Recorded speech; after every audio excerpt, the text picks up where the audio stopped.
চলে এলাম বন্ধুরা তোমাদের কাছে আরেকটা ভিডিও নিয়ে। আজকে আমি সারাদিন কি করলাম তোমাদের সঙ্গে সেটাই শেয়ার করতে চলে এলাম।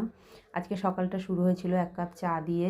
চাটা কিন্তু আমি দুধ চা করেছিলাম, আর দুধ চায়ের মধ্যে চুবিয়ে কিন্তু ক্রিম বিস্কুট খেতে খুব ভালো লাগে আমার, তাই কিন্তু আমি ক্রিম বিস্কুট দিয়েই চাটা খেয়েছি। চকলেট ক্রিম বিস্কুট ছিল সেটা, বেশ ভালোই লাগছিল। কিন্তু চাটা আমি একাই খাচ্ছিলাম। চা খেতে খেতে শুনি যে আমার চুন্নু খুব চেঁচাচ্ছে। কেন চুন্নু চেঁচাচ্ছে, গিয়ে দেখি চুন্নুর বাটিতে একটুও খাবার নেই, সব খাবারগুলো কিন্তু ও খাঁচায় ফেলে দিয়েছে।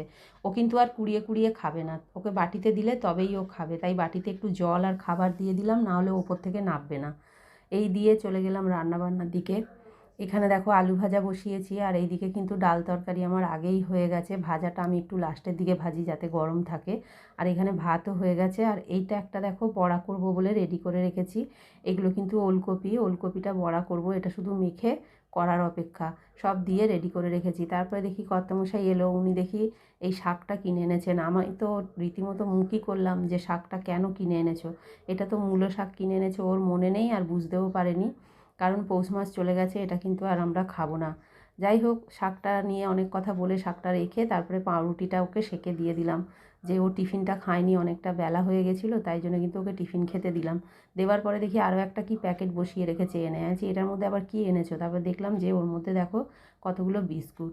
ওর যেন বিস্কুট কেনার আর শেষ থাকে না, ওর যখনই মন চায় তখনই বিস্কুট নিয়ে চলে আসে। আর এই চৌকো নোনতা বিস্কুটটা ও খেতে খুব ভালোবাসে। নোনতা ঠিক নয়, এটা নিমকি বিস্কুট টাইপের, তেলে ভাজা, বারণ করলেও শোনে না। তারপরে চলে গেলাম দেখো ঠাকুর ঘরে।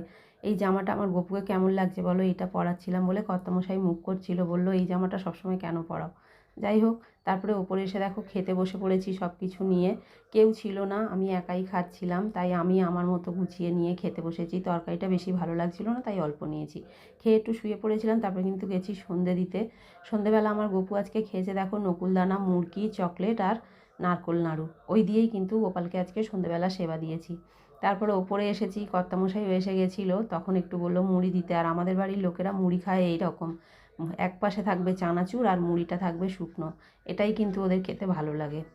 তারপরে দেখো রাতের রান্নাটাও সেরে নিয়েছিলাম। আজকে রাতে সেরকম কিছু রান্না করিনি, রান্নার মোটামুটি ছুটিই বলতে পারো। শুধু ভাত আর সেদ্ধ করেছি, ভাতের সঙ্গে আলু সেদ্ধ ছিল, আর এই যে টমেটো মাখা। এই টমেটো মাখাটা খেতে ভালো লাগে, তবে একটু পেঁয়াজ পড়লে আরও ভালো লাগে। আজকে যেহেতু মঙ্গলবার, পেঁয়াজ ছাড়াই হয়েছে। আর এইখানে কিন্তু দেখো দুপুরের ডাল বেঁচে গেছিলো, আর রাত্রিরে আজকে বেশি জন খাবো না, তাই জন্যে ডাল বেঁচে গেছিলো। আর এই যে তরকারিটাও অনেকটা বেঁচে গেছিলো, ওই জন্যে আর কিছু রান্না করিনি। এইসব দিয়েই আমাদের আজকে রাত্রের খাওয়া দাওয়া হলো। তোমরা কে কী খেলে অবশ্যই কমেন্টে জানিও। আর তোমাদের সঙ্গে দেখা হচ্ছে আমার পরের অন্য কোনো ভিডিওতে।